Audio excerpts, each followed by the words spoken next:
तुमको बुकलेट मिला हुआ है उसमें आप ईएसआई क्यों बनना चाहते हैं, ठीक है ना। तो इसके लिए पहले बहुत बार हमने बताया है कि ईएसआई का पोस्ट इस तरह का नहीं है कि कोई भी व्यक्ति पहले से ही ईएसआई के बारे में सोच रहा था, ईएसआई के बारे में तैयारी करना चाह रहा था, है ना। फॉर्म निकला, फॉर्म भर दिया। तो बताना है कि सर जब 2019 में या किसी का मतलब 16, 17, 18 में ऑनर्स हुआ होगा, ठीक है, तो वो बताएगा कि सर स्नातक करने के बाद मैंने विभिन्न प्रतियोगिता परीक्षा की तैयारी करना प्रारंभ किया, ठीक है ना। तो विभिन्न प्रतियोगिता परीक्षा की तैयारी करना प्रारंभ किया। इसी दौरान 2019 में ईएसआई की वैकेंसी आई, और जब वैकेंसी आने के बाद मैंने इसके बारे में जानकारी प्राप्त किया, है ना, साथ साथ फॉर्म भी भरा, तो मुझे पता लगा, इसके बाद पता चला कि परिवहन विभाग के अंतर्गत ईएसआई का पोस्ट एक काफी अच्छा, प्रतिष्ठित और पब्लिक से जुड़कर कार्य करने वाला पोस्ट है, और इसमें एक अच्छी खासी सैलरी और वेतन और भत्ते के साथ साथ कार्य करने का एक बेहतर अवसर भी प्राप्त होगा। अतः मैंने यह सोचा कि ईएसआई के लिए बेहतर तैयारी करनी चाहिए। जैसे जैसे मैं तैयारी करता गया मेरा इंटरेस्ट बढ़ता गया, जानकारी बढ़ती गई और इंटरेस्ट भी बढ़ता गया, ठीक है ना। और यही कारण है कि मैं ईएसआई के रूप बनना चाहता हूँ, ठीक है। इन्फोर्समेंट का क्या तात्पर्य है? दूसरा क्वेश्चन है, इन्फोर्समेंट का क्या तात्पर्य है? What do you mean by enforcement? Hindi में बोलते हैं परिवर्तन, ठीक है ना। परिवर्तन का क्या मतलब है?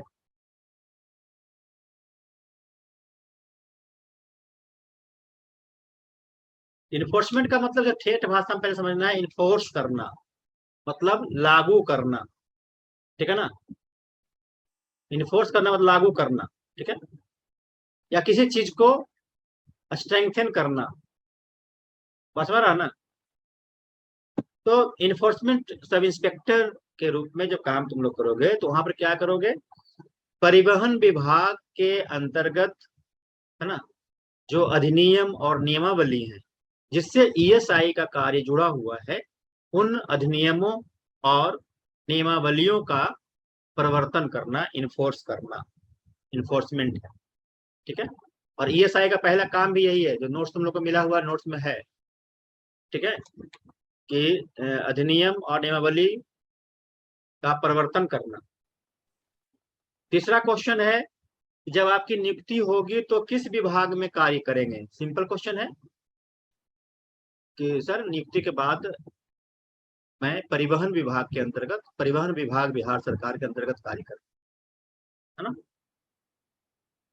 पूरा बोलना है, सेंटेंस में आंसर देना है। ऐसा जब क्वेश्चन सेंटेंस में पूछा जाएगा तो केवल परिवहन विभाग नहीं बोल करके पूरा बोलना है, परिवहन विभाग के अंतर्गत कार्य करूँ, ठीक है। तीसरा क्वेश्चन है, परिवर्तन अवर निरीक्षक के क्या क्या कार्य होते हैं? ठीक है, परिवर्तन अवर निरीक्षक के क्या क्या कार्य होते हैं, जिसमें हमने सर थोड़ा स्लो बोलिए सर, लिखने में दिक्कत होती है सर। नहीं, रिकॉर्ड तो हो ही रहा है ना, तो लिखिएगा तो बहुत टाइम लग जाएगा। सही सर बता रहे हैं, रिकॉर्डिंग हम लोग को मिल जाएगा ना। परिवर्तन अवर निरीक्षक के कार्य क्या क्या होते हैं, इस पे हमने जो पीडीएफ तुम लोग को अवेलेबल करवाया गया होगा उसमें भी लिखा हुआ है, ठीक है। तो सीधे दस्तावेजों की जांच करना, गाड़ी चेक करना नहीं बोलना है।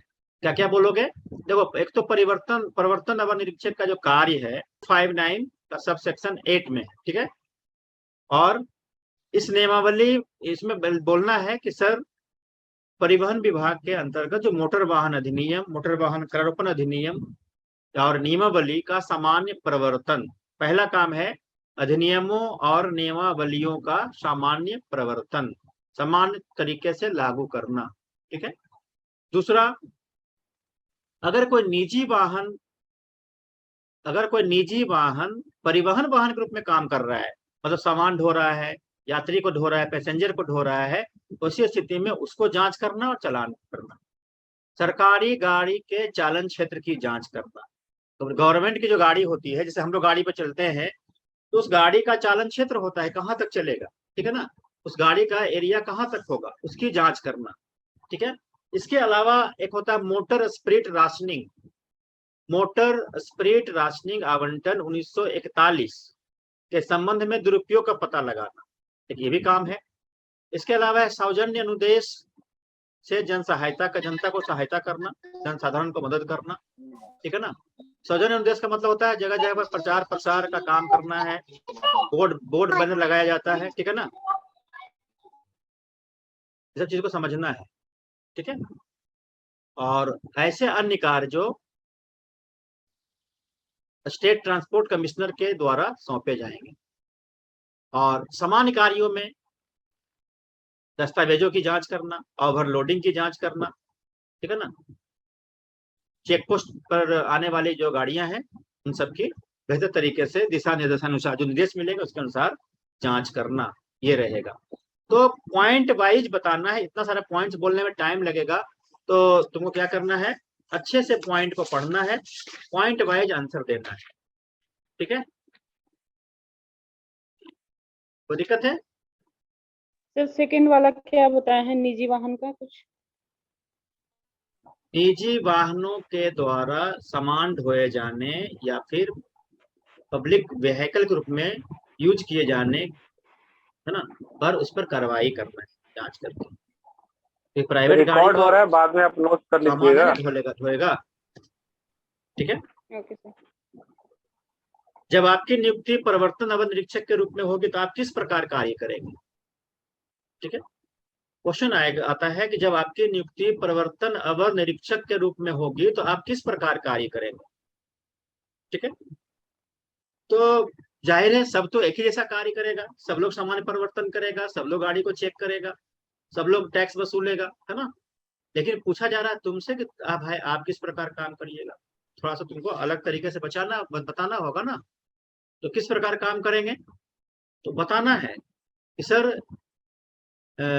जो अधिनियम और नियमावली के निर्देश होंगे, हमारे उच्चाधिकारियों के जो निर्देश होंगे उनको भली भांति पालन करते हुए पूरी निष्पक्षता ईमानदारी के साथ कार्य करना, समयबद्ध service delivery, time bound service delivery, समयबद्ध कार्यों का निष्पादन करना मेरी प्राथमिकताओं में होगी।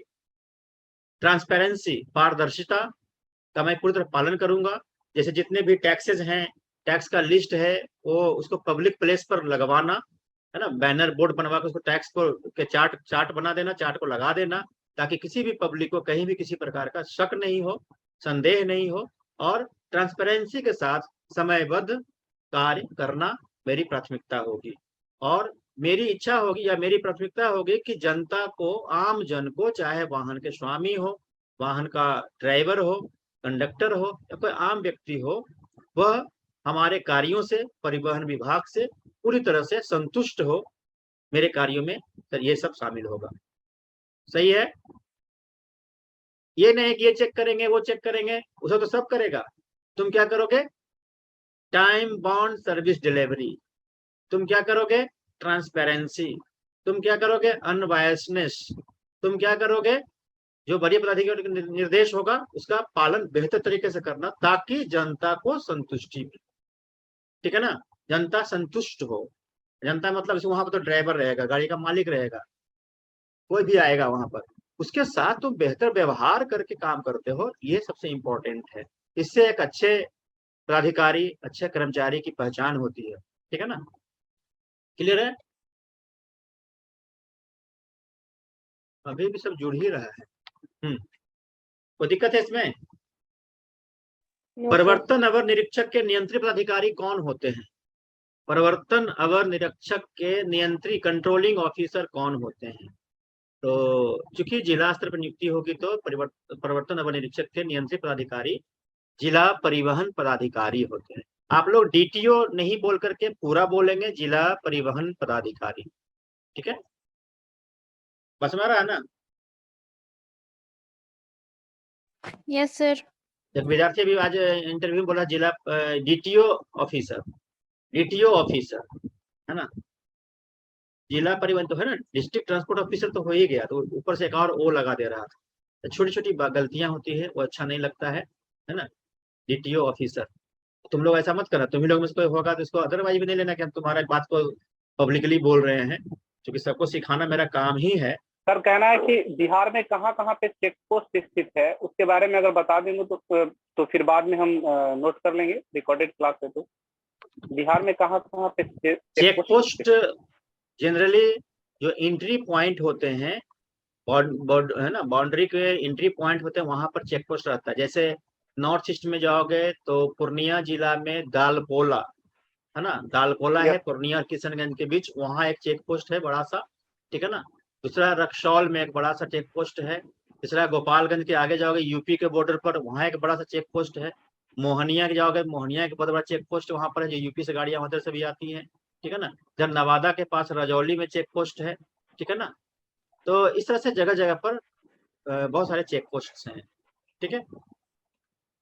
चलो, सर माइलस्टोन का कॉलर के भी बारे में बता दीजिए। परिवर्तन अवर निरीक्षक का कार्य क्षेत्र क्या होता है? तो कार्य क्षेत्र का मतलब होता है कि तुम्हारा जो वर्किंग एरिया होगा वो कहाँ होगा, ठीक है। तो बताना है कि सर परिवर्तन अवर निरीक्षक की नियुक्ति जिला स्तर पर होती है, तो कार्य क्षेत्र उसका जिला स्तरीय होता है, और मुख्य रूप से परिवर्तन अवर निरीक्षक को ESI का डिप्लॉयमेंट, है ना, चेक पोस्ट पर होता है, ठीक है, चेक पोस्ट पर होता है। और अन्य कार्य जो दिए जाएंगे वो कार्य भी किए जाएंगे, लेकिन कार्य क्षेत्र जिला स्तर पर होता है और चेक पोस्ट उसका मेन डिप्लॉयमेंट का पोस्ट होता है, ठीक है, क्लियर है। फिर एक क्वेश्चन आता है कि परिवर्तन अवर निरीक्षक के सामने क्या क्या चुनौतियां हो सकती हैं, चैलेंजेस क्या क्या हो सकते हैं, ठीक है। तो ऐसे प्रश्न आएंगे तो थोड़ा सा सोचना है, सोच करके ही बोलते हुए दिखना चाहिए। वहां पर सोच रहे हो, बताना है कि सर कार्य करने के दौरान कुछ चुनौतियां हो सकती हैं, जैसे अधिनियम और नियमावली को लागू कराने के समय बिहार जैसे राज्य में जहां साक्षरता दर काफी कम है, जागरूकता की कमी है, तो बहुत सारे लोग ऐसे भी हमें मिलेंगे जिनको इसके बारे में जानकारी नहीं होगा, चालान के बारे में जानकारी नहीं होगा, करों के बारे में जानकारी नहीं होगी। उनको समझाना और उनसे कर वसूल कर पाना, है ना, उनको संतुष्ट करते हुए समझाकर कर वसूलना मेरे लिए एक चैलेंज हो सकता है। दूसरा, जनता में जागरूकता की कमी होने के कारण रोड रूल्स का पालन करना, ओवरलोडिंग की जो समस्याएं होती हैं, या अन्य जहाँ जो प्रावधान है परिवहन विभाग के, उसको बहुत सारे लोग फॉलो नहीं कर पाते हैं। उसी स्थिति में उनको फॉलो करवाना, अगर नहीं करने की स्थिति में उनके लिए पेनाल्टी वसूल करना, है ना। और सरकार के राजस्व, सरकार के टैक्स जो टारगेट हमें दिए जाएंगे, उस टारगेट को, है ना, 100% वसूल करना भी मेरे लिए एक चुनौती होगी, लेकिन मैं इसे पूरा करने की पूरी कोशिश करूंगा सर। तीसरी बात है सर कि कभी कभी हो सकता है, क्योंकि फील्ड में वर्क करना है, बहुत तरह के लोग वहां पर होंगे, तो कभी कभी कुछ सोशल या पॉलिटिकल चैलेंजेस भी हो सकते हैं, कुछ सामाजिक दबाव, कुछ राजनीतिक दबाव भी हो सकते हैं सर। ये सब सारी चुनौतियां होंगी जो हमें करने होंगे, लेकिन सर चैलेंजेस से ही व्यक्ति का व्यक्तित्व निखरता है। तो मुझे लगता है कि चुनौतियों का सामना करने से ही मैं और बेहतर कार्य कर सकता हूँ, मेरा अनुभव बढ़ेगा और मैं अच्छा काम कर सकता हूँ, बस, ठीक है सर यहाँ पे सामाजिक अपने कार्यों में आने वाले बाहरी दबाव का सामना कैसे करेंगे, ठीक है सर। तो अगर यहाँ पे सोशल जो ये पूछेगा कि क्या क्या आपको सामाजिक पहले सर दबावों का सामना पहले करना, सर को आंसर बोलने दीजिए, उसके बाद सब कोई बोलिएगा। अभी सर को बोलने दीजिए आंसर, प्लीज। हाँ, अब बोलो क्या करें, आंसर दे कि सुने कि बोले, तो सही बताओ तुम ही लोग। सर पहले आप आंसर दे लीजिए, उसके बाद हम लोग क्वेश्चन करेंगे। तुम ही लोग का सर सबका डिमांड, पहले म्यूट कर दीजिए ना सर। तुम ही लोग का डिमांड था कि आंसर करवाइए, है ना। हमको लगा कि बहुत बहुत डिमांड इन लोग का हो रहा था, आंसर ही करवाते हैं, ठीक है। चलिए ठीक है, तो आपके कार्यों में आने वाले दबाव का सामना आप कैसे करेंगे? तो चूंकि चुनौतियां भी हमने ये बात बताया था, जनरली होता क्या है कि परिवहन विभाग में, पुलिस डिपार्टमेंट में, ठीक है ना, बीच बीच में क्या होता है कि बहुत सारा दबाव पड़ जाता है कि अरे उसको छोड़ दीजिए, अपना आदमी है, देख लीजिएगा थोड़ा सा, है ना, इस तरह से होता रहता है। तो कभी कभी कुछ ज्यादा ही रहेगा तो तुमको धमकी भी मिल सकता है, ये सब बातें होती रहती है। तो बताना है कि हाँ, ये सब मुझे भी लगता है कि कभी कभी इस तरह के दबाव का सामना करना पड़ सकता है, परंतु रूल ऑफ लॉ, हमारे देश में रूल ऑफ लॉ है, कानून का शासन है, कानून से ऊपर कोई नहीं है। अगर कोई भी व्यक्ति चाहे वो किसी भी पद पर हो, अगर हमें गलत कार्यों के लिए इन्फोर्स करते हैं या फोर्स करते हैं, गलत कार्यों के लिए फोर्स करते हैं, तो मैं उन्हें पोलाइटली विनम्रता पूर्वक समझाने की कोशिश करूंगा, समझाऊंगा कि प्रावधान क्या है, सरकार के नियम कानून क्या है। तो मुझे लगता है कि अगर उन्हें विनम्रता पूर्वक समझाया जाए, है ना, पोलाइटली उन्हें समझाया जाएगा, तो मेरी बात को समझेंगे, बात को मानेंगे, और जो कर के का प्रावधान है उसको उसके अनुसार वो कर जमा करेंगे। फिर भी हो सकता है कि कुछ लोग ऐसे भी होंगे, एकदम आराम से सही बोलना है, हो सकता है कुछ ऐसे भी लोग होंगे जो अपनी बातों पे अड़े रहेंगे और गलत कार्यों के लिए दबाव बनाए रखेंगे। तो सर मैं वहां पर काफी, है ना, मतलब निडरता पूर्वक, निडर होकर कानून का पालन करूंगा, कानून के अंतर्गत रहूंगा, और जो हमारी मान मर्यादा है, विभाग की मर्यादाएं हैं, उसके इतर कभी नहीं जाऊंगा, और मैं, है ना, कानून सम्मत, विधि सम्मत कार्य करने में ही विश्वास रखता। तो मुझे लगता है कि मुझे किसी तरह का दबाव नहीं आएगा, या एक बार दो बार ऐसा हो सकता है सर, उसके बाद लोग समझ भी जाएंगे, है ना, तो मुझे कोई दबाव तो नहीं लगता है कि ज्यादा दबाव का सामना करना पड़े। क्लियर है, समझ में आ रहा है? ऐसा ही बात करना है आपको। अगला क्वेश्चन है क्वेश्चन नंबर 10। आपको आपके अपने पैतृक विभाग के अलावे, पैतृक विभाग का मतलब, पैतृक मतलब पिता का विभाग है, ये पिता का मतलब होता है कमा कर लाके खिलाने वाला। तो जिस डिपार्टमेंट से तुमको वेतन मिलेगा वही तुम्हारा पैतृक विभाग हुआ, ठीक है, जो तुमको खिलाएगा पिलाएगा वेतन देगा। तो आपको अपने पैतृक विभाग के अतिरिक्त किन किन अन्य विभागों से सामंजस्य की आवश्यकता हो सकती है, ठीक है। तो परिवहन विभाग को किन किन विभागों से सामंजस्य स्थापित करना होगा, तो फिर वहां पर 1 सेकंड के लिए 2 सेकंड के लिए पॉज लेना है। तो प्रश्न का उत्तर देने के पहले क्या करना है, 1-2 सेकंड का पॉज, लंबा नहीं, थोड़ा सा 1-2 सेकंड का बोलना है कि सर मुझे लगता है कि बिहार में जो टोटल 44 विभाग है उसमें से कई विभागों के साथ सामंजस्य बनाने की आवश्यकता हो सकती है। जैसे पहला है सामान्य प्रशासन विभाग, दूसरा है गृह विभाग, तीसरा है मद्य निषेध उत्पाद और निबंधन विभाग, मतलब मद्य निषेध विभाग, चौथा चूंकि रोड है बहुत सारी बात, एक्सीडेंट वगैरह भी हो सकता है, कुछ भी घटनाएं हो सकती है, तो स्वास्थ्य विभाग भी इससे काम आएगा। सड़क बनाने की बात आएगी, है ना, परिवहन चलना है, सड़क का निर्माण होना है, तो वहां पर मुझे लगता है कि परिवहन के साथ साथ हमें पथ निर्माण विभाग से भी सामंजस्य स्थापित करना होगा। वन एवं पर्यावरण जो विभाग है, मंत्रालय है, ठीक है ना, उससे भी कहीं कहीं इन्वायरमेंटल क्लियरेंस भी लेना पड़ता है बहुत सारे कार्यों के लिए, एक उसका भी हमको करना पड़ेगा, ठीक है।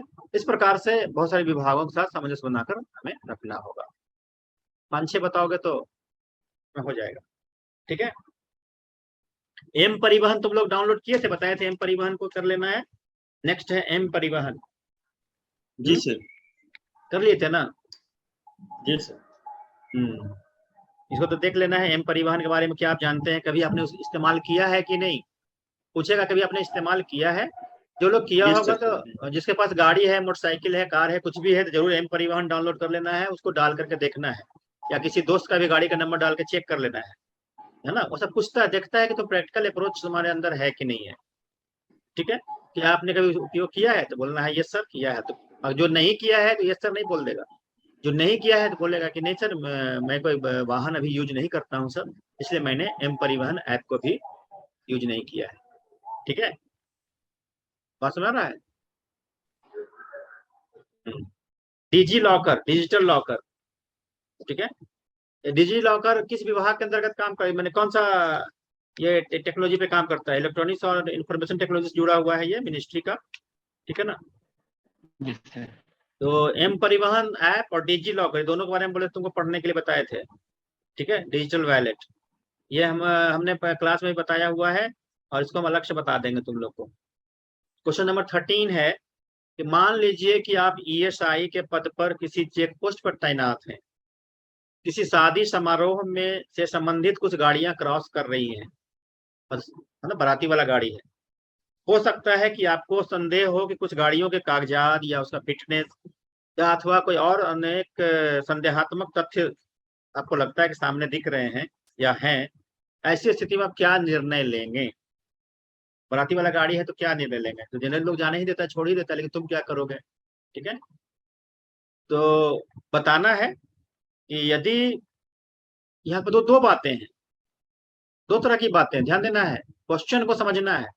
क्वेश्चन में लिखा हुआ है कि कागजात मतलब डॉक्यूमेंट्स, फिटनेस, और फिर है कुछ संदेहात्मक तथ्य। संदेहात्मक का मतलब होता है संदेह, हो सकता है कोई किसी को किडनैप करके ले जा रहा है, हो सकता है कोई इलीगल सामग्री उसमें रखा हुआ है, जैसे बिहार में शराबबंदी है तो शराब रखा हुआ है, हो सकता है कोई आर्म्स वगैरह लेकर रखा हुआ लेके जा रहा है, ये होता है संदेहात्मक। ठीक है ना, तो बताना है कि सर यहाँ दो बातें हैं, यदि गाड़ी का फिटनेस या कागजात की कमी की कोई बात सामने आएगी, उस स्थिति में उसकी जांच करने के बाद उस पर पेनाल्टी लगाया जाएगा, पेनाल्टी के बाद उस पर गाड़ी को जाने दिया जाएगा, चालान काट करके जाने दिया जाएगा। ठीक है ना, और अगर संदेहात्मक तथ्य सामने आते हैं जहां पर कोई क्रिमिनल एक्टिविटीज की संभावना हो सकती है या शराब के ढुलाई की बात हो सकती है उसके आड़ में, उसी स्थिति में संबंधित थाने को, जो कंसर्न वहां का पुलिस थाना है, उसको मैं सूचित करूंगा या करूंगी। ठीक है, और पुलिस के साथ सहयोग करके उस इलीगल एक्टिविटीज पर रोक लगाने के लिए, है ना, पूरा मेरा प्रयास होगा। हाँ, बात रही चूंकि वैवाहिक समारोह के लिए गाड़ी जा रही है, तो उसी स्थिति में मैं इतना कर सकता हूं कि जो शादी के लिए जो वर है, दुल्हा होता है ना शादी के लिए, वर की गाड़ी को अगर उसमें किसी प्रकार की समस्या नहीं है तो उस गाड़ी को बहुत अच्छे से उसको मैं जाने दूंगा, शादी के लिए जाने दूंगा। अगर उसमें भी प्रॉब्लम है, उस गाड़ी में भी समस्याएं हैं, तो अलग से कोई गाड़ी की व्यवस्था करवा कर, है ना, कुछ लोगों को, बारात के कुछ लोगों जो होंगे, जो जहाँ पे कहीं कोई गलती नहीं होगी, उन लोगों को मैं जाने दूंगा, और बाकी लोगों को डिटेन करके रखा जाएगा, जो गाड़ी में कहीं कमी है उसको डिटेन कर रखा जाएगा, और उन पर विधि सम्मत कार्रवाई की जाएगी, कानूनन कार्रवाई की जाएगी। ठीक है ना, विधि सम्मत शब्द का इस्तेमाल करना है, विधि सम्मत कार्रवाई मतलब एक तरफ तुम नियम का ही पालन कर रहे हो, दूसरी तरफ इस समाज में जो सामाजिक क्रियाकलाप है, सामाजिक समारोह है, उसको तुम जानबूझ के डिस्टर्ब नहीं कर रहे हो। बाराती जाने देना है, ठीक है ना, तो लड़का जाने देना है, शादी करने के लिए जा रहा है। क्लियर है ना, कि रोक दोगे?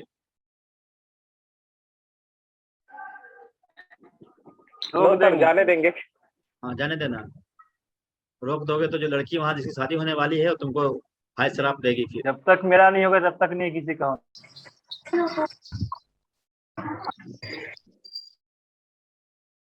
चलिए, तो शादी वाली गाड़ी को जाने देना है, रोकना नहीं है। ठीक है, ये ध्यान रखना है।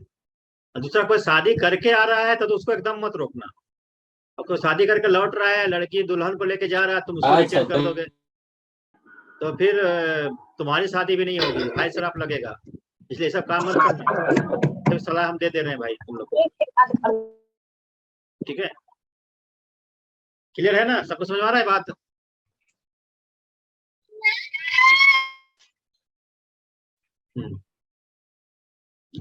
चलिए,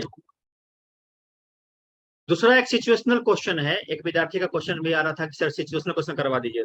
एक तो सिचुएशनल क्वेश्चन हो गया, दूसरा सिचुएशनल क्वेश्चन है कि यदि गाड़ियों के जांच के दौरान, मैं चेक पोस्ट पर तुम जांच कर रहे हो, है ना, गाड़ियों के जांच के दौरान कोई आपका निकट संबंधी, कोई गाड़ी लेकर आता है, तुम्हारा निकट संबंधी है, ठीक है, उसके कागजात में कोई कमी देखी जाएगी तो आप क्या करेंगे?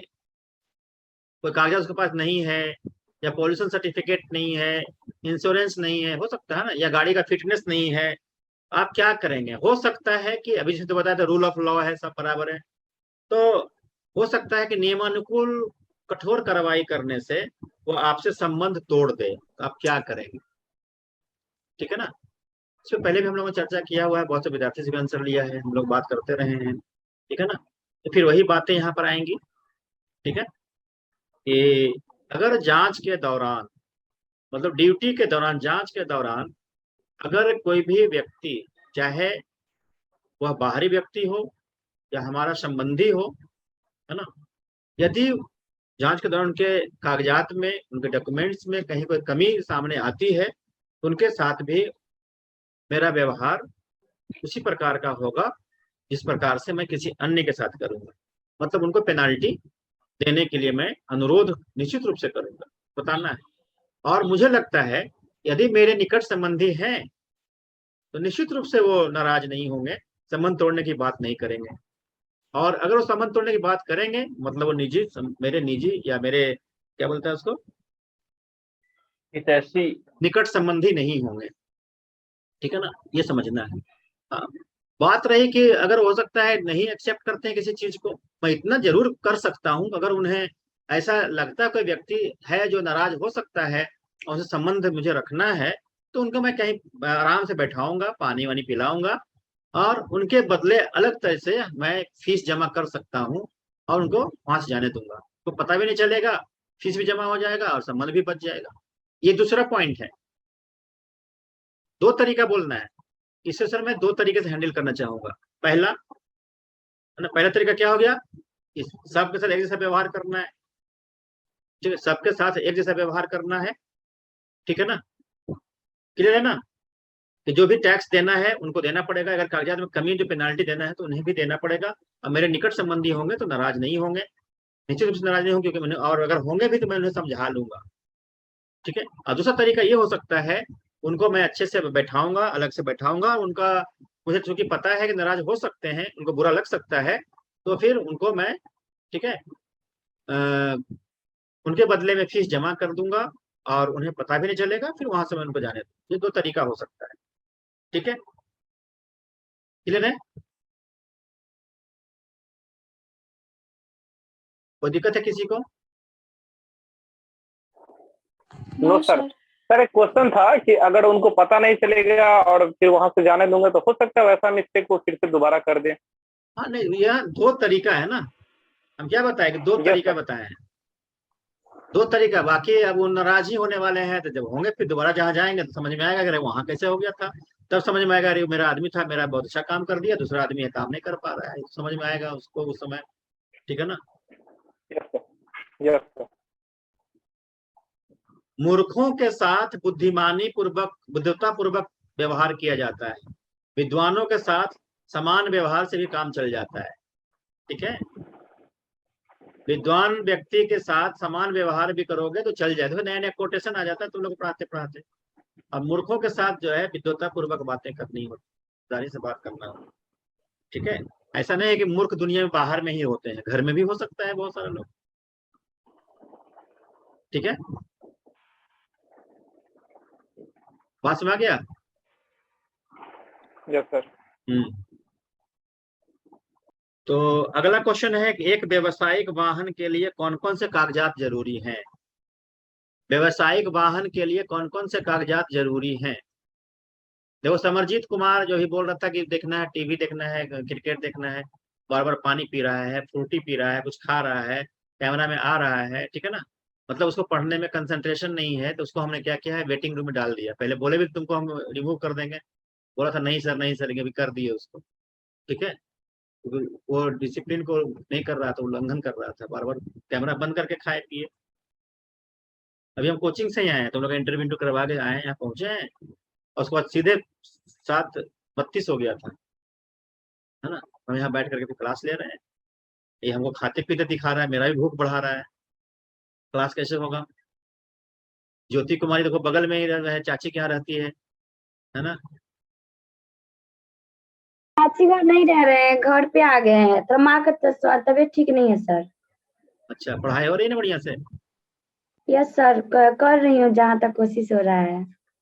एक व्यवसायिक वाहन के लिए कौन कौन से कागजात जरूरी हैं, कौन कौन से दस्तावेज जरूरी हैं? तो वाहन दो तरह का होता है ना, एक निजी वाहन, व्यक्तिगत वाहन, पर्सनल व्हीकल्स, और दूसरा होता है पब्लिक व्हीकल्स। दो तरह के वाहन होते हैं, तो ध्यान देना है। एक तो 4 ऐसे दस्तावेज हैं जो सबको रखना है, ठीक है, जो लोग जान रहे हैं ठीक ही है, जो नहीं जान रहे हैं तो नोट कर लेंगे, लड़की लोग बहुत सारी हो सकता है बेचारी नहीं जानती होगी। 4 दस्तावेज ऐसा है जो सबको रखना है।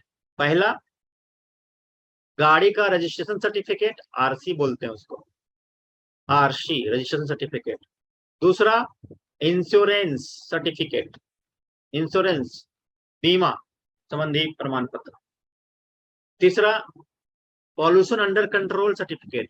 पॉल्यूशन सर्टिफिकेट नहीं बोलना, तुम लोग पॉल्यूशन सर्टिफिकेट बोल देते हो, पॉल्यूशन अंडर कंट्रोल बोलना, PUC, ठीक है। और चौथा बैजू कुमार, तुम्हारा भी कैमरा हिल रहा है, तुमको भी हम पीछे रख दें क्या? मोबाइल को छोड़ो, मोबाइल को रखो उधर।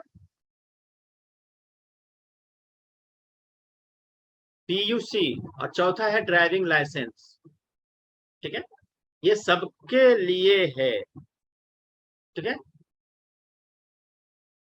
लेकिन इन 4 दस्तावेजों के अलावे कॉमर्शियल व्हीकल्स के लिए कुछ और दस्तावेज जरूरी होते हैं, ठीक है ना। क्या क्या? उसका है tax token, tax token, tax चुकाया कि नहीं चुकाया है। उसके बाद फिटनेस सर्टिफिकेट, फिटनेस, और उसके बाद परमिट, अगर कोई है ना बस है, ट्रक है, कहाँ से कहाँ जाने का परमिट है, तो परमिट भी। सर फिटनेस सर्टिफिकेट क्या होता है? फिटनेस का मतलब होता है कि गाड़ी जो है रोड पर चलने के लिए फिट है, मोटरेबल है। Vehicle is motorable on the road, मतलब it is fit to move, to run, है ना। एक क्वेश्चन सर, तो फिट का मतलब होता है, NOC भी फिट का चाहिए मतलब सर? होता है, फिट का मतलब होता है कि गाड़ी का बॉडी सही है, इंजन सही से काम कर रहा है, हॉर्न वगैरह ठीक है, ब्रेक ठीक है ना, ये सारा चीज उसमें आता है, ठीक है। सर इसमें NOC भी चाहिए? NOC नहीं चाहिए, NOC तब चाहिए होता है जब कोई भी व्हीकल एक राज्य से दूसरे राज्य में आता है ना, वहां से यहाँ चलाना चाहता है, तब उसको NOC की आवश्यकता पड़ती, ठीक है।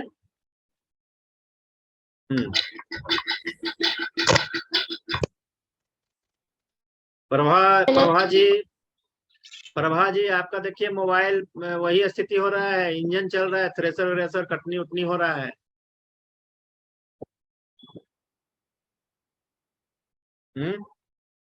नहीं चल रहा है सर, मैं बोल रही हूँ कि NOC का फुल फॉर्म बता दीजिए। नो ऑब्जेक्शन सर्टिफिकेट, अनापत्ति प्रमाण पत्र।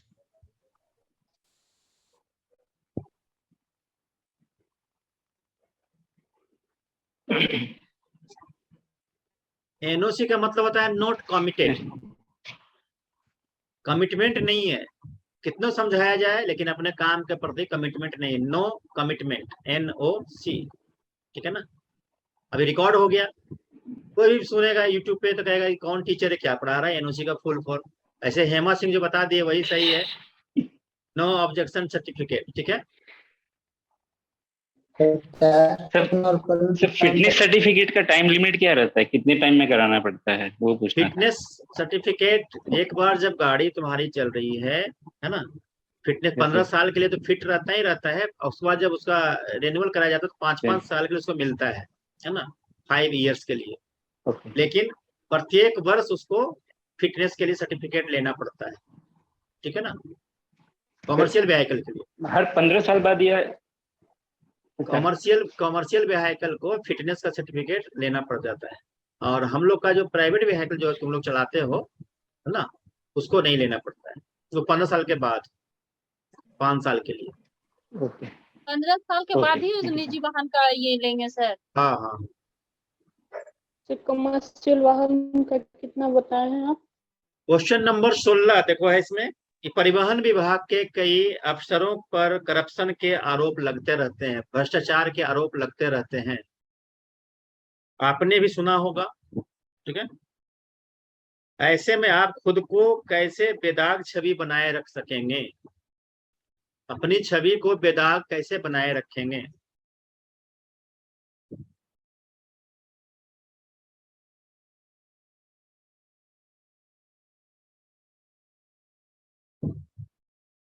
बताना है कि ये सर आपने सही कहा सर, बहुत सारे अफसरों पर करप्शन के आरोप लगते रहते हैं, लेकिन मुझे लगता है कि कुछ हर एक विभाग में हर एक जगह कुछ ही लोग ऐसे होते हैं, है ना, जो विभाग को या समाज को, ठीक है ना, बदनाम करने का कार्य करते हैं, या उनके कार्यों से विभाग की बदनामी होती है, ठीक है, या उन पे आरोप लगने से पूरे विभाग की छवि खराब होती है, ठीक है ना। जब मैं इस विभाग में आऊंगा या मैं कहीं भी काम करूंगा तो पूरी नैतिकता के साथ, व्यावहारिकता के साथ इस प्रकार से अपने छवि को बनाने की कोशिश करूंगा, इस प्रकार के चार्जेस ना लगे, क्योंकि हर जगह अच्छे और बुरे लोग दोनों लोग होते हैं, और मैं पूरी कोशिश मेरी होगी कि अच्छे लोगों की श्रेणी में, ईमानदार लोगों की श्रेणी में ही मेरा नाम हो। एक तो ये हो गया। दूसरा है, एक तो ये आंसर हो गया सिंपल। दूसरा एक आंसर फिलोसफिकल आंसर भी होता है, दार्शनिक टाइप का आंसर तुम दे सकते हो कि जीवन में हर एक व्यक्ति की अलग अलग चाहत होती है, इच्छा होती है ना, विश होता है उनका। कौन व्यक्ति क्या चाहता है।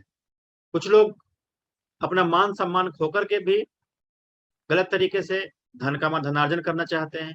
कुछ लोग आत्म संतुष्टि को प्रश्रय देते हैं और ईमानदारी पूर्वक रहना चाहते हैं। सर मैं दूसरा रास्ता को सिलेक्ट करूंगा, चयन करूंगा और अपनी छवि को बेदाग रखूंगा। कौन सा आंसर अच्छा लगा? पहला वाला सर। सेकेंड वाले सर। दूसरा वाला अच्छा लगा। दोनों वाला कर लेना। हाँ, दो तरीके हैं बात करने के, ठीक है। सेकेंड वाले बहुत बढ़िया रहता तो दोनों ही अच्छा है। तुम लोग अच्छे रहो तो दोनों अच्छा हो रहेगा, है ना। और रियलिटी यही है, देखो रियलिटी यही है। अभी तुम लोग विद्यार्थी हो, तो विद्यार्थी हो, अभी तुम लोग क्या कर रहे हो, पढ़ाई कर रहे हो। क्यों कर रहे हो? कोई एक नौकरी हो जाए, ESI के पोस्ट में अंतिम लाइन पर भी हम आ जाए, लेकिन आ जाए, यही भी चाह रहा है ना लोग, ठीक है।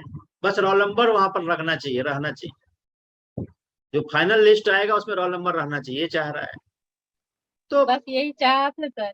हाँ, यही तो बोले हैं कि चाहत सबका अपना अलग अलग है, लेकिन वहां जाने के बाद क्या होता है ना, चाहत चाहते में बदल जाती है, प्लुरल हो जाता है। अभी चाहते है सिंगुलर, वहां जाने के बाद चाहते हो जाती है, चाहत प्लुरल हो जाता है, बहुवचन में। ये चाहत, वो चाहत, तीसरा चाहत, चौथा, पांचवा, 10-20 तरह के चाहते होती है, तो चाहते में आ जाता है तो दिक्कत होने लगता है। चाहत को चाहत रहने दो तो राहत में रहोगे। क्लियर है? राजीव देखो हंस रहा है, सोचा कहाँ और रेलवे छोड़ करके इधर आए हैं, यहाँ से पंचायत सचिव से फिर ESI, है ना। नहीं सर, वैसी बात नहीं। तो अच्छे से रहना है। सरकार इतना कुछ देती है हर किसी को, जिस विभाग में काम करता है व्यक्ति, उसको इतना तो वेतन देती ही है कि उसका जीवन अच्छे से चल सकता है। जो जिस लायक है उसको इतना वेतन मिलता है। अब DM कोई बन गया तो DM के लायक वेतन मिलता है, तो खर्चा भी उसका उसी लायक होता है। तो बताना है कि सर ये वर्तमान समय में तकनीकी और इंफॉर्मेशन का युग है। सर इंफॉर्मेशन का युग है, कंप्यूटर का युग है, तकनीकी का युग है, और बहुत तरह के सुधार अभी चल रहे हैं, रोज नए नए इनोवेशन हो रहे हैं सर। तो मुझे लगता है कि काफी सुधार ऑलरेडी इसमें हो चुका है। मुझे लगता है कि किसी भी पदाधिकारी को, और खासकर प्रवर्तन नवा निरीक्षक को, जो टैक्स वसूली का कार्य से जुड़ा हुआ है, जिसमें सरकार का राजस्व, रेवेन्यू, इंटरनल रिसोर्सेज का मामला है, तो प्रवर्तन नवा निरीक्षक को व्यवहारिक होना चाहिए, बिहेवियरल होना चाहिए, पब्लिक फ्रेंडली होना चाहिए, पब्लिक को, है ना, सम्मानजनक व्यवहार पब्लिक साथ करने वाला होना चाहिए।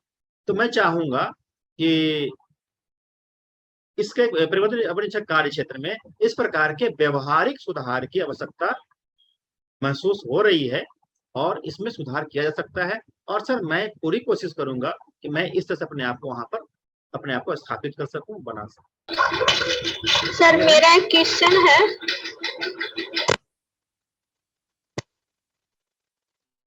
बाकी आप सिलेक्ट होती हैं, तो आप अपने थ्रू क्या नवाचार करना चाहते हैं, तो उसका क्या आंसर देंगे? यही तो बताया अभी, नवाचार ही बताया ना।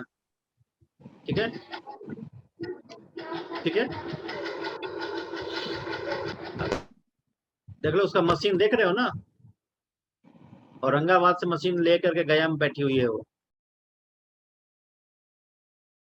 उसका घर औरंगाबाद है, गया में रहती है, ठीक है ना।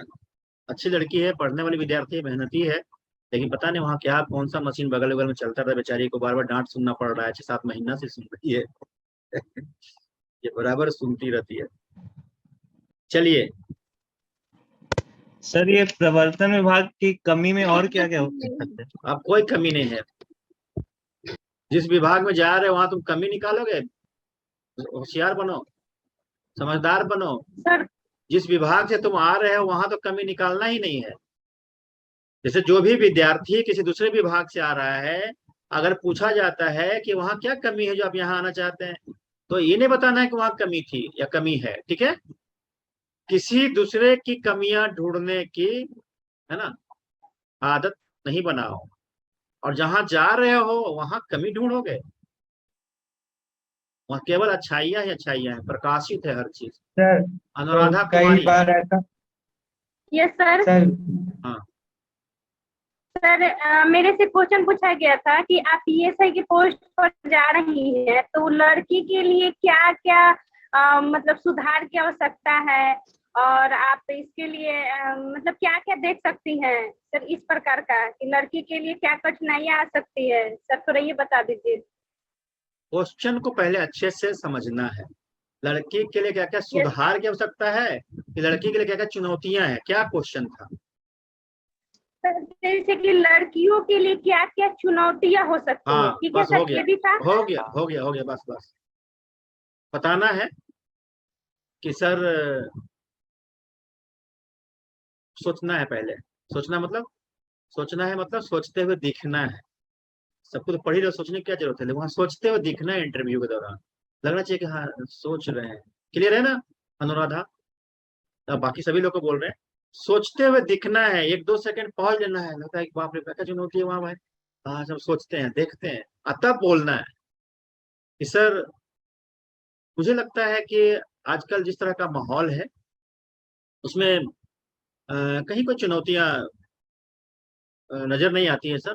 मैं जो भी चुनौतियां होंगी भी सर, तो मैं पूरी तत्परता के साथ, प्रतिबद्धता के साथ और पूरे हिम्मत के साथ मैं उनका सामना करूंगी सर। तो मुझे नहीं लगता है कोई चुनौती होगी।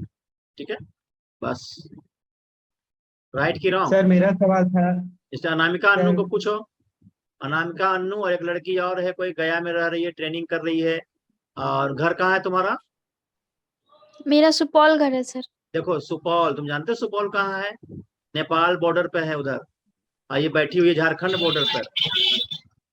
सर कह रहे थे कि जैसे मैं पुलिस विभाग से संबंधित हूँ सर, तो अभी जो तो आपने कहा कि विभाग से संबंधित समस्या नहीं बताना है या ये, तो पुलिस विभाग में तो कितना सारा समस्या है सर, ये तो जग जाहिर है कि बहुत सारी समस्याएं हैं, परेशानियां हैं। तो वैसा स्थिति में अगर वो हाँ पूछे सर ठीक है, हो पुलिस गया विभाग में तुम्हारा, हम क्या समझ क्या। गए, समझ गए बाबू। जब सारी समस्याएं जग जाहिर ही है तो पूछना उसको, इंटरव्यू लेने वाले को, सर जब पूछते क्यों है, जब जग जाहिर ही है पुलिस डिपार्टमेंट का सारा कुछ, तो आप तो जान ही रहे हैं सर, हमसे क्यों पूछते हैं? हो गया। तो सर बताना होगा ना सर कुछ नो, कुछ कि क्या क्या ये। अप्रोच चेंज करो। बोलना कम है, सुनना ज्यादा है। बोलना इंटरव्यू में जाकर के, अभी खाली सुनो। जब हम बता रहे हैं कि अपने प्रायर डिपार्टमेंट के बारे में कुछ भी नहीं बोलना है, तो समझ में आना चाहिए ना तुमको। ठीक है, अगर वो जानबूझ के पूछता है, ठीक है, फिर भी पूछता है, तो बताना है कि सर हमारे डिपार्टमेंट में पुलिस बल की कमी है, जो एक बेहतर पुलिसिंग के लिए जनसंख्या के हिसाब से जितनी क्षमता होनी चाहिए सर, उसमें और ज्यादा अपॉइंटमेंट की, मतलब डिप्लॉयमेंट की आवश्यकता है। एक दूसरा क्या है कि पुलिस डिपार्टमेंट में छुट्टियां नहीं है सर। जैसे 24 आवर्स, है ना, 7 दिन 24 आवर्स, 30 दिन काम करना है। 7 दिन नहीं, 30 दिन, 365 दिन काम करना है। पर्व त्योहार, होली दिवाली, सब जो काम करना है। तो मुझे लगता है कि यहाँ पर अगर और ज्यादा बहाली कुछ हो जाए बेहतर पुलिसिंग के लिए, और साप्ताहिक नहीं तो कम से कम जब भी छुट्टी की आवश्यकता पड़े घर में, परिवार में, तो वहाँ अगर छुट्टी आसानी से मिलता है बीच बीच में, तो इससे बेहतर होगा सर। कार्यशैली में बदलाव आएगा, एफिशिएंसी बढ़ेगी। अब छुट्टी को इतना ज्यादा ये नहीं दे देना है, एफिशिएंसी होगी, ठीक है ना, एफिशिएंसी बढ़ेगी। 2 पॉइंट बोलना है। तीसरा, ट्रेनिंग बताना है कि हम लोग के डिपार्टमेंट में, पुलिस डिपार्टमेंट में कार्य इतने ज्यादा होता है, इतना प्रेशर होता है सर, इसके लिए बीच बीच में रिफ्रेशर ट्रेनिंग की आवश्यकता हो सकती है। सर 3 पॉइंट बताना है, हो गया। बाकी ट्रेनिंग में जग जाहिर जो है वो नहीं बताना है, ठीक है ना। नहीं, वो तो सर हम आपसे पूछने के लिए बोले कि वर्तमान में तो सर बहुत सारा समस्या है ही हकीकत तो में, जो पुलिस बता दिए विभाग में 3 खास पॉइंट ना, करके। तो अगर सुझाव वगैरह भी पूछे तो सर 3 पॉइंट बता दिए, उसको नोट कर अगर लेना। पूछे कि पम्मी कुमारी, हाँ सर वो नोट कर यस सर। हाँ सर मेरा बोलो। ये क्वेश्चन था कि जैसे मेरा सिलेक्शन बिहार एसआई में हुआ है और मैं इसका इंटरव्यू देना चाहती हूँ, तो मुझे अगर क्वेश्चन पूछा जाएगा कि आप इसमें क्यों आना चाहती हैं, तो सर मेरा क्या आंसर होगा वहाँ? बिहार एसआई में हो गया। Yes sir. तो अच्छी बात तो है, अच्छी बात है। तो फिर सही बात है, क्यों यहाँ आना चाहती बताओ तुम ही पहले। सर मुझे लगता है कि इसमें थोड़ा सा फील्ड वर्क कम होगा उससे, और वर्कलोड जो है वो थोड़ा कम होगा, इसलिए। तो फिर वहाँ क्यों गए थे दौड़ने के लिए? ये तो बहुत नेगेटिव हो जाएगा सर। हाँ, तो वहाँ क्यों सर दौड़ने वो गए? सर वो पहले तो एक जॉब की जरूरत है, इसलिए। हर 6 महीने में ट्रांसफर भी होगा सर। सुमित सर आएंगे। ट्रांसफर का भी थोड़ा सा वो है। देखो उसे बताना है, ठीक है, बताना है कि सर स्नातक करने के बाद मैं विभिन्न प्रतियोगिता परीक्षा की तैयारी कर रही थी सर, और इसी दौरान एसआई का भी की भी वैकेंसी आई थी और ईएसआई की वैकेंसी आई 2019 में, ठीक है। मैंने दोनों ही फॉर्म भरा और मेरा सिलेक्शन हुआ है सर। लेकिन मुझे लगता है कि समाज और राज्य के विकास में, ठीक है, आर्थिक कार्यों की, आर्थिक क्षेत्र की भूमिका काफी महत्वपूर्ण होती है। इन्फोर्समेंट सब इंस्पेक्टर का कार्य कर संग्रहण से जुड़ा हुआ है ना, नियमों के परिवर्तन के साथ कर संग्रहण से जुड़ा हुआ है, जो राज्य के कई इंटरनल रिसोर्सेज और राज्य की आर्थिक स्थिति को बेहतर बनाने वाले कार्य में मेरी भूमिका होगी। जब आर्थिक स्थिति बेहतर होगी, समाज का, राज्य का, देश का विकास बेहतर होगा, सर मेरी भागीदारी विकास कार्यों में होगी, विकास को आगे बढ़ाने में होगी, कर संग्रहण में होगी, तो मुझे ज्यादा आत्मसंतुष्टि मिलेगी सर। इसीलिए मैं चाहती हूँ कि ईएसआई में आऊं। हो गया, क्लियर है? Okay sir. तो दोनों में यस सर, सही है। बस उतना ही सर। हर एक प्रश्न का केवल उत्तर देना है, उसको काट करके देना रहता है। ये नहीं कि हर एक प्रश्न का एब्सोल्यूट कोई आंसर होता है, ठीक है, क्योंकि दोनों एक ही जैसा पोस्ट है। दरोगा का जो पोस्ट है थाना में, जितना चमक दमक है, जितना उसका वैल्यू है सोसाइटी में, किसी और का तो है ही नहीं, ठीक है ना। हमारे क्या सर मोटर यानों का वर्गीकरण कितने प्रकार से किया गया, संख्या बता देते हैं। सर सीरियल बताइए सर। मोटर वाहनों का वर्गीकरण के बारे में कल हमने बताया था, कल लगता तुम नहीं थी, एक विद्यार्थी जिम्मी कुमारी या कोई थी, वो पूछी थी। मोटर यानों का वर्गीकरण 2 प्रकार से किया गया है, ठीक है ना। एक निजी, एक तो जो है ऑनरशिप के आधार पर निजी वाहन और सार्वजनिक वाहन, 2 तरह का हो गया। वजन के हिसाब से लाइट मोटर व्हीकल और हैवी मोटर व्हीकल, तो तुम वहां पर दोनों बताओगे, ठीक है ना। मतलब वहन क्षमता के आधार पर, लोडिंग कैपेसिटी के आधार पर लाइट मोटर व्हीकल और हैवी मोटर व्हीकल। ऑनरशिप के आधार पर प्राइवेट व्हीकल्स, पब्लिक व्हीकल्स। हो गया। कम बोलना है, इंटरव्यू में कम बोलना है, ठीक है ना, क्योंकि वो बात को पकड़ेगा, बात को पकड़ पकड़ के वो क्या करेगा, दूसरा क्वेश्चन, तीसरा क्वेश्चन पूछेगा। तो कम से कम, सब नोट कर लेना है। सर ने कहा है कम बोलना है, कम से कम शब्दों का प्रयोग करना है, ठीक है। जहां शब्दों में काम चल जाए, वाक्य का प्रयोग नहीं करना है। जहां वाक्य में प्रयोग कर चल जाए, वहां पर कोई पैराग्राफ नहीं बोलना है, ठीक है ना, ये ध्यान रखना है। प्रशिक्षु अनुज्ञप्ति की समय सीमा कितनी होती है? 6 माह sir. Learning licence learning licence की समय सीमा 6 महीने होती है। तुमको ऐसे तो नोट्स में सब दिया हुआ है। लीजिए कि कोई चालक जिसे हल्का यान चलाने का लाइसेंस प्राप्त है, लाइट मोटर व्हीकल चलाने का लाइसेंस मिला हुआ है ना। वाहन के स्वामी ने उस चालक को यात्री ढोने वाले वाहन चलाने की अनुमति दिया। मतलब गाड़ी का मालिक उसको कहा कि भाई जाओ, ये बोलेरो लेके चल जाओ, सामान लेके वहां पर पहुंचा दो, और रास्ते में एक्सीडेंट हो गया, तो ऐसी स्थिति में बीमा कंपनी क्षतिपूर्ति को राशि चुकाने को बाध्य है या नहीं? कारण बताइए। नहीं है सर उसमें। तो चूंकि ड्राइवर नहीं है को सर। लाइट मोटर व्हीकल चलाने की है ना का लाइसेंस दिया गया है, तो हैवी मोटर वाहन वो नहीं चला सकता। इसलिए अगर एक्सीडेंट होता है, ठीक है ना, तो उस व्हीकल के स्वामी को ही भुगतान करना होगा, इंश्योरेंस कंपनी उसका भुगतान नहीं करेगी। क्योंकि इंश्योरेंस कंपनी भुगतान उसी का करेगी जिसका वैलिड रीजन हो, वैलिड ड्राइविंग लाइसेंस हो, ठीक है, और उसकी कैपेसिटी जो है, चलाने कैपेसिटी भी की वैलिडिटी हो, तब होगा, दिया जाएगा। क्लियर है?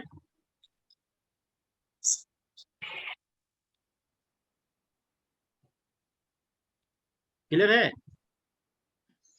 Yes sir. यातायात संकेत का क्या मतलब है? यातायात संकेत का मतलब तो है डिजिटल, कोई डिजिटल संकेत है, कोई भी बोर्ड बैनर पे लगाया हुआ संकेत है, या रोड पे मार्किंग है। रोड पे जो मार्किंग होता है, दाहिने में, बाएं में, बीच में मार्किंग होती है, वो मार्किंग, ये सारे क्या है? ये सारे के सारे यातायात संकेत का काम करते हैं। चाहे लाइट हो, है ना, ग्रीन, येलो और रेड लाइट हो, ये सारे यातायात संकेत में काम करते हैं। हल्का मोटर यान का मतलब क्या होता है? तो पहले लदान रहित 7500 केजी से जिससे कोई चार्ज जिसका वजन 7500 से ज्यादा ना हो सर। लदान रहित सर। सर आंसर सबको बारी बोलिए ना सर, फिर रिकॉर्डिंग हो जाएगा, सब तो लिख नहीं पाएंगे सर। आंसर तो बोला नहीं है सर, खुद बोल रहे हैं, सुने तो आप जानते तो ठीक है, जो नहीं जानते उससे सुन लेंगे। तो एक ही बार सबको बोलने से दिक्कत ना होता है? आंसर बोल रहे हैं तो हम लोग सुन रहे हैं ना, पता तो ठीक है, नहीं पता तो लोग याद कर लेंगे। दूसरे को चुप करने के लिए अपने हल्ला करता है लोग। तुम तो चुप रहो, अपने तो शांत रहो। और दूसरा कोई नहीं बोले इसके लिए तुम बोल रहे हो। मोटर यान चलाने के संबंध में आयु सीमा कितनी है? ये एक इम्पोर्टेंट क्वेश्चन है, और ये बाद में लगता है मिला भी तुम लोग को। हाँ सर। प्राइवेट के लिए 18 साल है, और सार्वजनिक के लिए 20 साल। और सर प्राइवेट के लिए 18 साल और कमर्शियल वाहन चलाने के लिए 20, सार्वजनिक स्थान पर चलाने के लिए 20 वर्ष पूरा होना चाहिए। कोई भी व्यक्ति जो 18 साल से कम आयु का है, किसी सार्वजनिक स्थान पर वाहन नहीं चलाएगा। पहला हो गया, नहीं चला सकता। कोई भी व्यक्ति 18 वर्ष से कम आयु का है, वो किसी सार्वजनिक स्थान पर वाहन नहीं चलाएगा। और कोई भी व्यक्ति जो 20 साल से कम आयु का है, ठीक है, वह किसी सार्वजनिक स्थान पर परिवहन यान नहीं चलाएगा। परिवहन यान की परिभाषा पहले दिया जा चुका है, इसमें बस है, ट्रक है, यातायात के जो वाहन इस्तेमाल होता है, उसको 20 साल के पहले नहीं चलाएगा। लेकिन कोई भी ऐसा व्यक्ति जो 16 साल से की आयु प्राप्त कर चुका है, मतलब 16 से ऊपर है, 16 से नीचे वाला कोई गाड़ी नहीं चलाएगा। 16 से नीचे वाला कोई गाड़ी नहीं चलाएगा।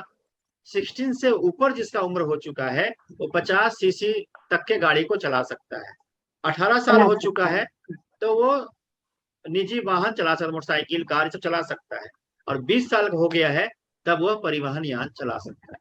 16 साल, 18 साल और 20 साल, 3 तरह का तुम्हारा यहाँ पर एज आएगा। ठीक है सर, 50 सीसी में कौन कौन सी गाड़ियां आ जाएंगी? छोटी छोटी गाड़ियां होती है, जैसे अभी हीरो पुक वगैरह पहले रहता था, है ना, और जो स्कूटी वगैरह तुम बोलते हो, ये सब है।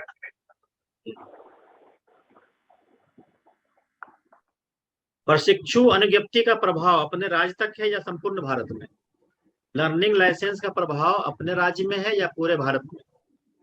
तो ड्राइविंग लाइसेंस का प्रभाव जो होता है, प्रभाविता होती है, वो पूरे भारत में है, ऑल ओवर इंडिया में है। अगर तुम बिहार में लाइसेंस बनाए हो पूरे भारत में कहीं भी चला सकते हो, ठीक है पर ना। लर्निंग लाइसेंस का नहीं है ना सर?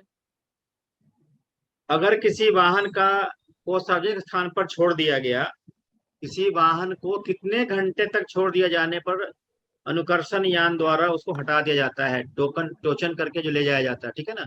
तो अगर वो लावारिस रूप में 10 घंटा तक कहीं पड़ा हुआ है तब उसको उठा के ले जाया जा सकता है, हटा दिया जाएगा उसको, ठीक है। जेब्रा क्रॉसिंग क्या है? जेब्रा क्रॉसिंग बेसिकली भीड़ भाड़ वाले स्थलों पर, चौक चौराहों पर, तिराहों पर, है ना, व्हाइट कलर की मार्किंग होती है, पैरेलल मार्किंग होती है, जहां पर सिग्नल के पहले जो गाड़ियां रुकती हैं वो जेब्रा क्रॉस नहीं करेंगी, पहले ही रुक जाएंगी। और इसका उपयोग आम पैदल चलने वाले यात्रियों के लिए किया जाता है। पैदल चलने वाले यात्रियों को पार करने के लिए इस तरह का जेब्रा क्रॉसिंग बनाया जाता है।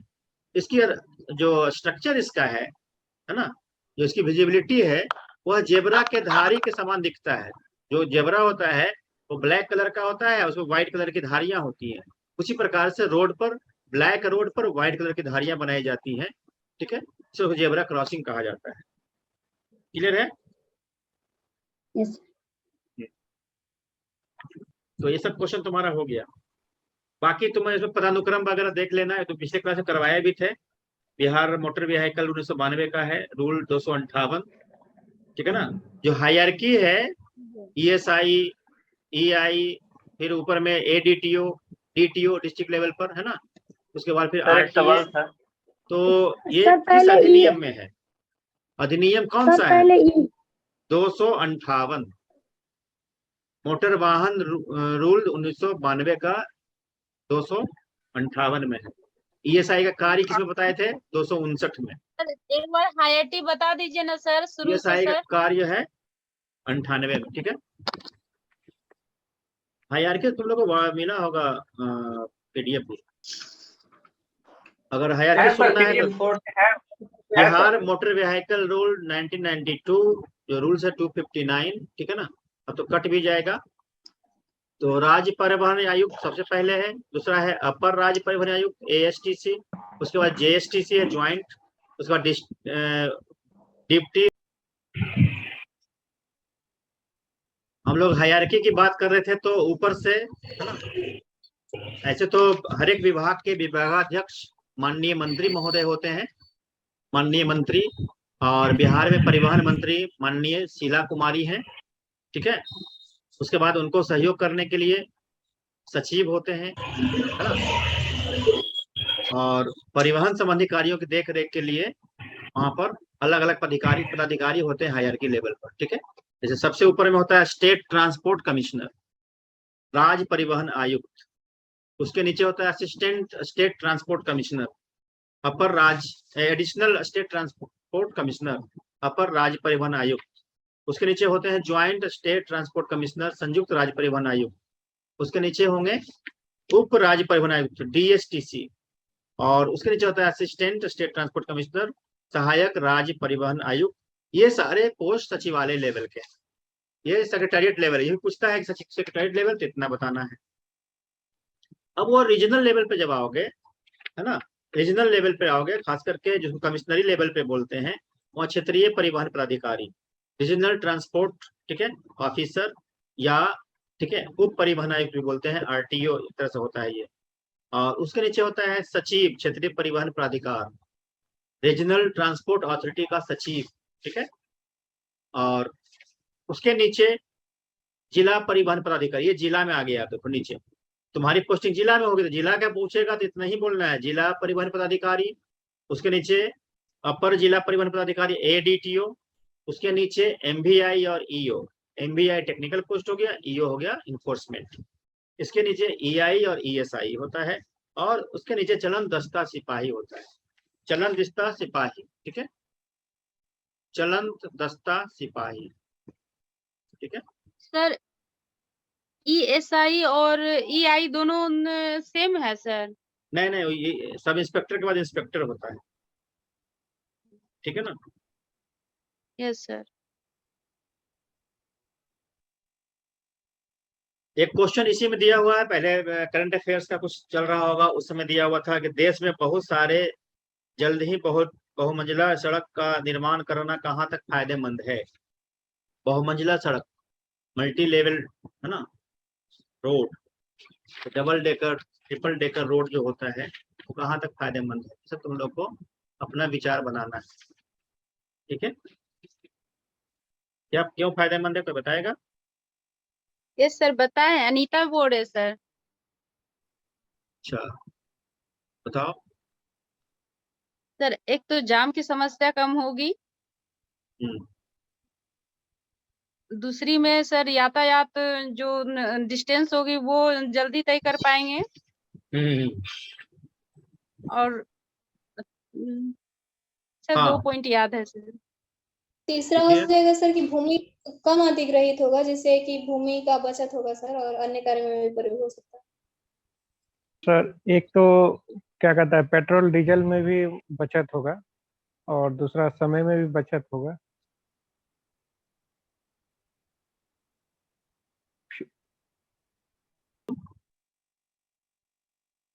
सर 2 पॉइंट वो बताएं, और उसके अलावा सर भूमि का भी कम अधिग्रहण होगा और संसाधनों की भी बचत होगी। भूमि का कम अधिग्रहण होगा जिससे अन्य कार्य में भी प्रयोग हो सकता है सर, ये फायदा है। सही है, वेरी गुड। सर और समय की भी बचत होगी। हाँ, कैसे होगी समय की बचत? सर अगर रोड बनाया है सर, अगर 2 मंजिला या 3 मंजिला, तो इसमें होगी क्या, अगर कहीं ज्यादा भीड़ भाड़ नहीं होगी तो समय की तो बचत होगी सर। ट्रैफिक अगर नहीं होगा तो समय की तो बचत होगी। अच्छा, पब्लिक के समय की बचत होगी, हाँ होगी। यस सर, ऊपर से प्रदूषण भी कम होगा सर, अगर जो जाम की समस्या होती है तो प्रदूषण भी ज्यादा होता है। सही है, वेरी गुड। अब तुम लोग समझदार हो गए हो, है ना? जमुई की अनीता बोल रहे सर। हाँ पता है, वो अब आज ही पता चल रहा है कि जमुई जिला से कोई बोल रहा है ना? सर इससे तो एक लैंड समस्या से भी निजात मिलेगा सर, जो किस समस्या से? लैंड का जो समस्या होता है, हाँ तो बताए दी, हाँ लैंड एक्विजिशन तो बताए ही दिए। और एक पर्यावरण से भी रिलेटेड हो सकता है, जो पेड़ पौधे को काटा जाता है सड़क बनाने के लिए। सब तो बोल दिया, सब हो गया पॉइंट, है ना? एक सर फ्यूल की खपत जो है वो कम होगा।